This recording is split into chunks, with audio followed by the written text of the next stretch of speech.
Greetings once again, pirates on the high seas. Duuz-Diz-Din back again with One Piece. In the last chapter, Bokori had once again returned to the Sorbet Kingdom, trying to take it over, having decided to enact something he had heard about in the Goa Kingdom, the burning of the Trash Mountain near Grey Terminal. But Kuma and his incredible power and the power of the Pawpaw was able to utterly destroy the king's castle, causing him to be injured and flee. This was known as the Solo Revolution. With Bokori deposed, the previous king before Bokori essentially took over.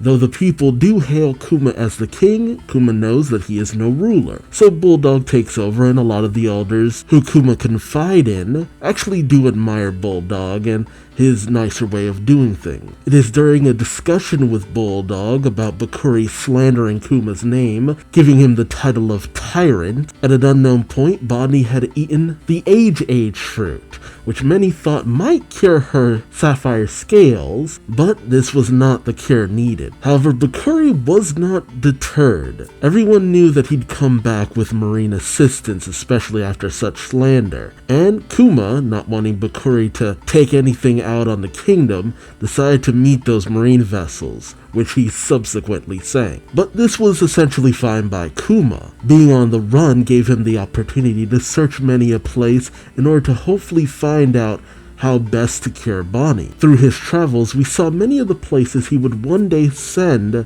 the Straw Hat. He even had an encounter with Abdullah and Jeet, who were at one time bounty hunters. Odd how fate works. But it was an encounter with the Revolutionary Army and allowing Bello Betty to take over Ginny's previous position that Dragon let Kuma know that because of the incident on Punk Hazard, Vegapunk would be on the move, and this was the best time to get the Vegapunk who might have a cure for Bonney. Bonney, who had been training herself, still thinking that once she turned 10, she would be able to go out to sea. But Kuma takes Bonney in a little barrel that he holds to view Vegapunk, with Vegapunk saying that he would easily be able to cure her sapphire scales disease with the transplanting of stem cells. However, this is a costly procedure, and Vegapunk is about the money and practicality. And so, because of Kuma's nature as a buccaneer, Vegapunk would like to be able to use Kuma's blood in order to create clone cyborg soldiers who will be able to protect the populace. Kuma, who considers himself a pacifist, feels that this might be the best way to actually make a change in the world, not really understanding that he's already made so much of a great change in so many other people's lives. The two men have very naive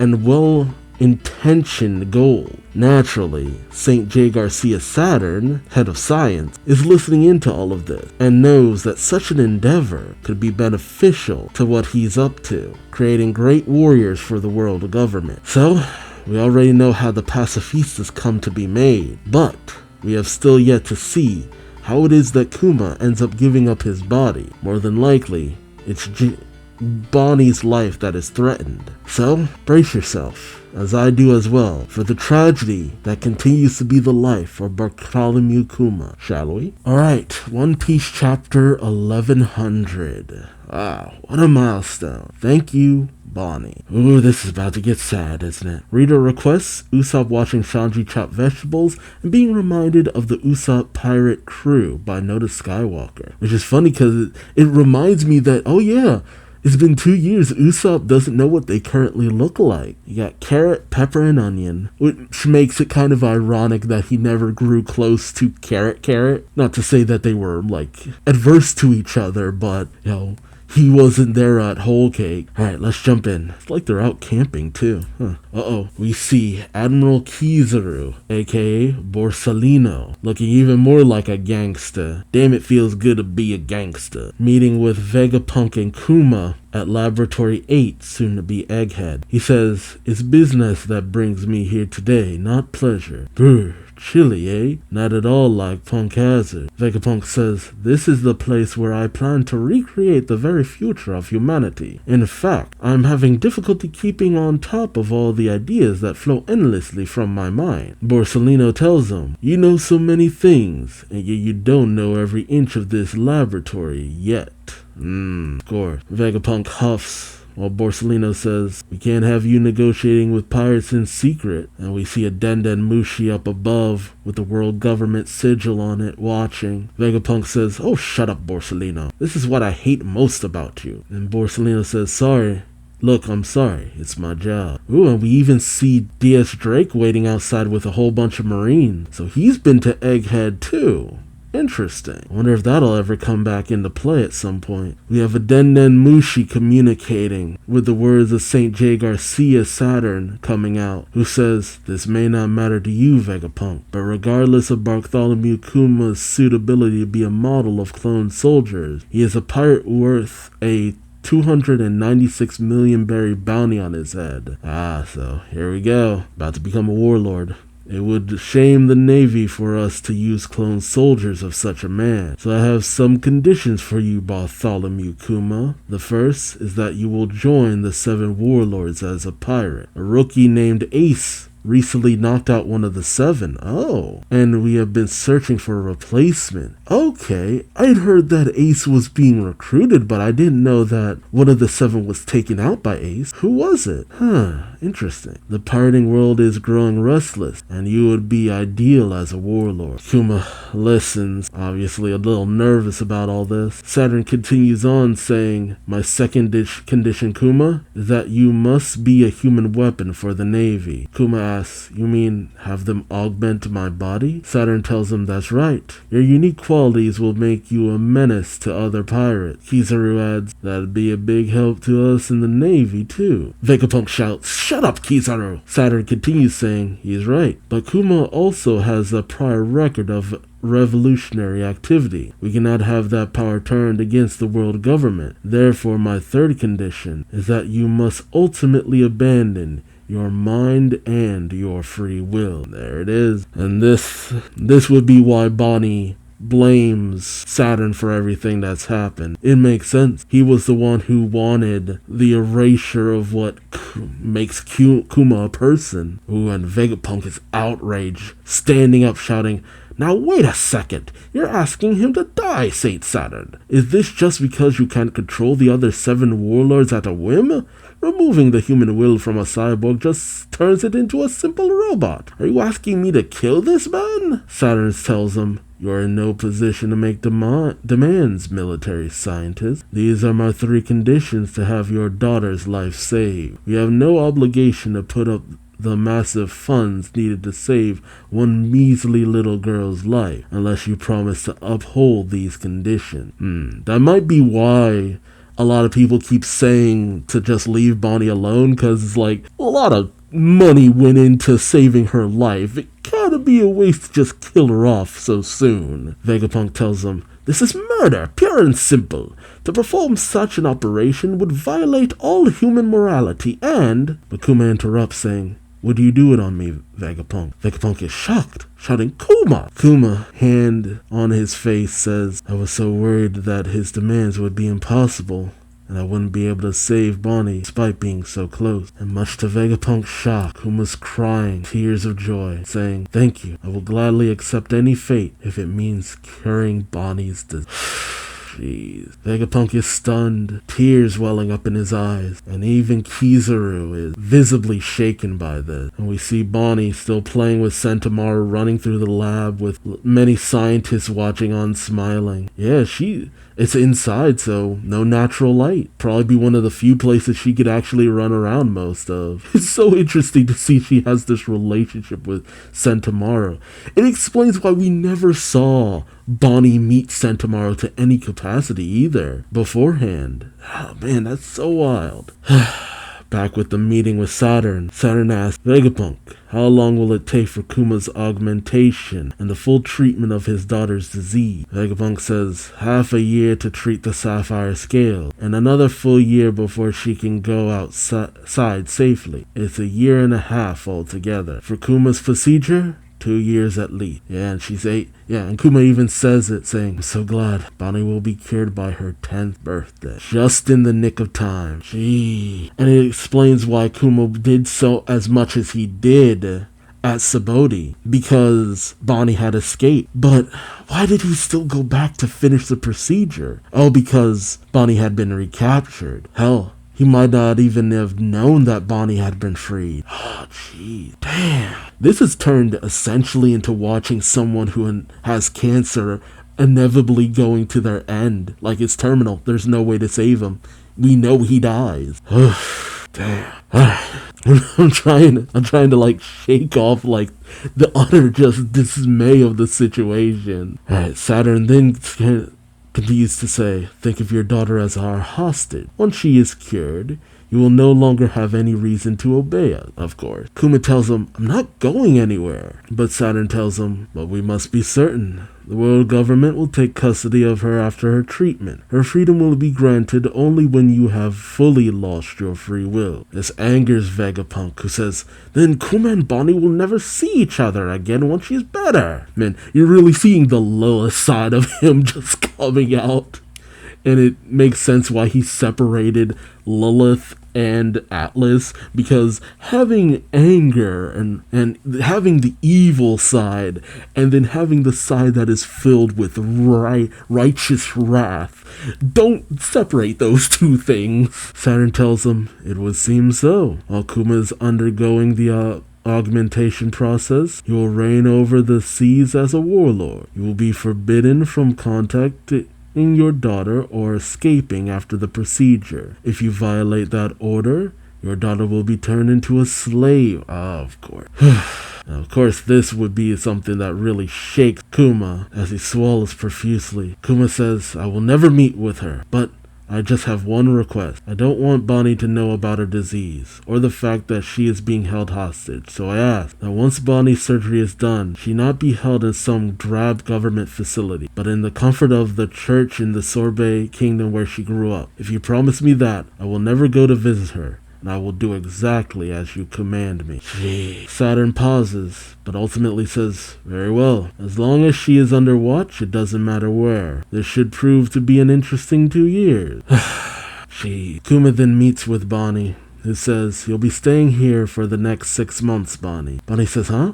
With you too, Daddy? She beams. Kuma says, yes, they found some disease in me as well. I need to undergo tests. Bonney jumps into his arms saying, yay, we're twins, yay. Oh, this guy's Sentomaru. And Sentomaru just says, this guy. Bonney continues on saying, look, there are lots of rooms with no windows here. And she squeals. And I'm not sure if it's Kuma or Sentomaru who says, but there's lots of dangerous stuff too, be careful. We then see Vegapunk just working hard, drawing up schematics, saying, I'm going to create the weapons of my dreams. Damn it, the ideas just won't stop coming.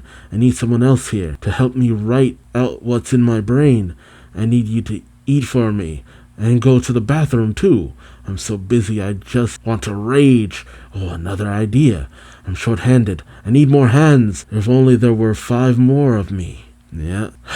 So it wasn't just for his own sake he wanted to create the satellite. It was because of what needed to be done for Kuma and Bonney as well. And we see it, Kuma's body being modified, Bonney undergoing her surgery, Bonney playing with Sentomaru. Bonney even drew a picture of her dad. They even got to sleep together. So at the very least, they got to spend some time together. And we even see that Kuma is helping build up Egghead into what it'll eventually become. See, this really does bring a lot of things about Kizaru into question, because we even see Kuma, Bonney, Kizaru, Sentomaru, Vegapunk all sitting down for a giant pizza meal. And, they're enjoying it. They're playfully dancing, doing the Nika dance and all that. Doom da da, doom da da. And then 6 months later, Kuma is sitting in as Vegapunk examines Bonney, saying, good, you're coming along well.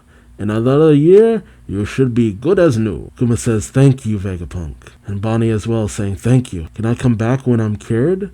Vegapunk says, of course. We then pick up in the Sorbet Kingdom as Kuma returns with Bonney, and the people say, Kumachi, Bonney, it's been so long. Will you be living here again? Bonney says, in another year I'll be cured, and I can go outside again. The elders say, well, isn't that wonderful? Just like you said, you'll be better by age 10. We even see Goyo Goyo there too. And then Connie enters saying, I hear you need looking after again, Bonney. How old is she? I really have to wonder. She is old. Bonney greets her saying, it's old bad Connie. Jeez. But Connie is all smiles saying, we'd be happy to take care of her, Kuma. And the others say, yeah, leave her to us. Kuma tells him, thank you. You're doing me a great favor. I'm a pirate now, so I can't stay here in the country. It's his reasoning for why he can't stick around. I don't think I'll be back for at least a year. Bonney is shocked, saying, what? That long? And Kuma says, I'll write you plenty of letters. Bonney says, good. And Kuma, he lies to her, saying, and the next time we're together, we'll go to see that horizon at sea. Bonney cheers, saying, I can't wait. I want to go on lots of vacation. If you could go on vacation anywhere in the world, where would you go? Oh, oof. Nope. No. Oof. Okay, I'm good. This is getting a little too triggering. Oh, man. Okay. Kuma says with a smile, and I would love to take you anywhere you want to go. With Kuma thinking to himself, I would have loved to do it. Suddenly, enter Cypherpole number 8 intelligence agent Alpha, a woman who looks just kind of like Khalifa, honestly. I'd say that must be Khalifa, but during this time, I'm pretty sure she would have been with Iceberg. Regardless, she enters with 2 other men dressed as doctors. As Alpha says, we'll take it from here, Kuma. The people in the church ask, who's this woman? Alpha steps forward saying, I'll be here to monitor Bonney's disease until she's perfectly cured, on doctor's order. We'll be handling everything from temp checks to daily doses of medicine. Call me Nurse Alpha. She leans in with a smile saying, nice to meet you, Bonney. And Bonney seems a little suspicious. Like the way, she's shocked. Like she doesn't buy it for some reason. And we see that they pretty much lock down the church as Alpha says, we can't have any suspicious strangers around before she's cured. So I want to see some identification from all of you. The elders say, what a bother. And what did you build out front? Alpha says, that's our temporary housing. Alpha then lifts up a rock to Kuma saying, a child's neck can be crushed just like that. She whispers to Kuma, crushing the rock. Kuma whispers to her, I know, I'm not coming back. Kuma goes over and pets Bonney on the head, saying, thank you, Bonney. Bonney goes, huh? Kuma continues saying, thank you for being bold. Bonney goes, what? And she giggled. And so, it's the last time Kuma sees Bonney as he walks through the doors. Bonney jumping up and cheering, saying, take care, as the elders cheer him off. The narration comes in saying, they called this pirate a tyrant, but Bartholomew Kuma was utterly faithful to his orders from above. His presence among the 7 warlords terrified the pirates of the world. We see in Dressrosa, Sugar is bringing Doflamingo the news in the newspaper saying, young master, there's a new warlord. Doflamingo says, Kuma the tyrant. Well, we've got another miscreant on our hands. Over in Alabasta, this is right at the start of the series. Over in Alabasta, Robin is reading the news saying, aren't you curious? Crocodile says, I don't care who it is. Anyway, have you eliminated the witnesses to our rain-making ship? Mihawk is reading the news right beside a burning wreckage that he probably caused. Over on Alvida's ship, Alvida's been told the news saying, he's as big as Whitebeard, they say. Who's stronger, Kobe? Me or him? And Kobe nervously says, Lady Alvida, of course. Jinbei is reading the news to the Whitebeard crew with Whitebeard, Blackbeard, Marco, and Ace listening in. Ace says, Jinbei, I heard they got a replacement already lined up. Isn't that nice? Jinbei says, and who are you to talk, Ace? With Blackbeard saying, I'm reading about it now. I feel like that should have been the other way around. Jinbei says, a former king, eh? And there's an active king in the lineup as well. The world of pirates has changed. As Elder Neon and Amazon Lily tries to tell Hancock about it, she says, it matters not to me. I will never go to Central. With Elder Neon saying, but we still need information, Snake Princess. Seems Perona tells the news to Moria, who goes, Kishi.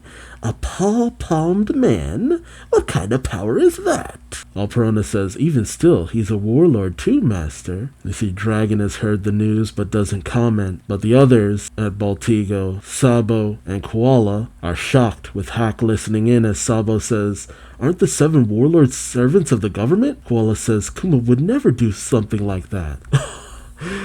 We see Kuma's ship and he made his Jolly Roger, the picture that Bonney made of him. Aww, that is adorable. And true to his word, Kuma sends letters, writing one as he's just sunk in several ships saying, to Bonney, I'm writing to you at sea. It is difficult to travel now being more famous, but I am doing well. How is everyone while I'm traveling the world? I'll find many places to take you once you've turned 10, Bonney. He gives the letter to a news crew who takes it off, saying, sorry, I know it's a long trip. And we see Luffy still fighting against tigers in the woods, going, hee hee, it's man now. And as, Kuma approaches Windmill Village with someone radioing to him, you have new orders from the government, Bartholomew Kuma. Where are you now? Kuma says, in the East Blue. What is your command?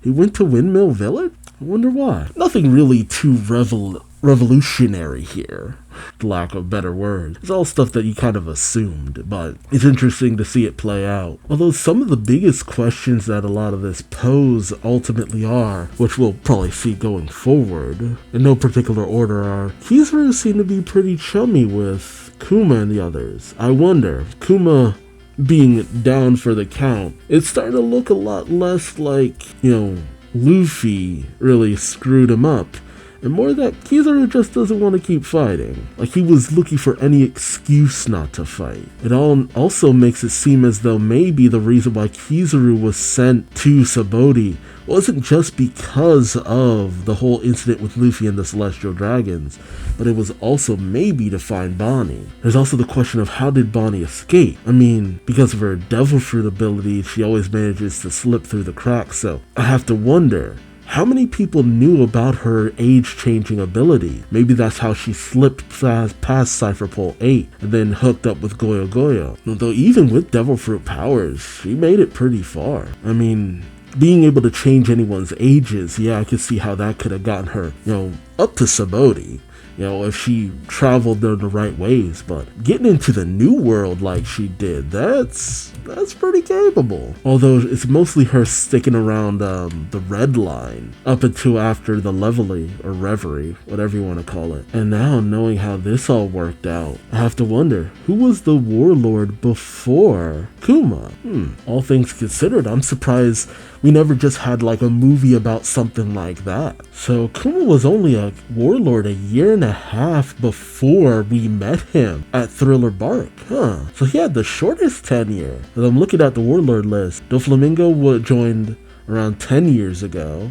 Jinbei 11, Hancock 13, Crocodile a little over 20 years, gee. And Moria would have been anywhere from 20 to 10 years too, I feel. So when did he meet Hogback? Brook had his situation in Thriller Bark about 5 years ago, so it's entirely possible. I'd say anywhere from 10 to 5 years ago for Moria. Mihawk, he's around the same age as Crocodile. So I could see Mihawk also being an old head as well. So it's entirely possible that when Crocodile first joined the Warlords, there was an entirely different lineup. And who knows, it could either be that they just kept increasing members until they hit 7 and wanting to put someone in each sea, east, south, west, north, New World, and Paradise. And then the Kuja who could patrol the Calm Belt didn't really work out that way, but still. Yeah, it really raises a few questions here and there, but let me know your thoughts in the comment section below. Also remember to like, comment, subscribe if you enjoyed the ride, and until next time, I've been Duuz-Diz-Din. Thanks so much for watching, and I hope to see you later. Till then, bye-bye.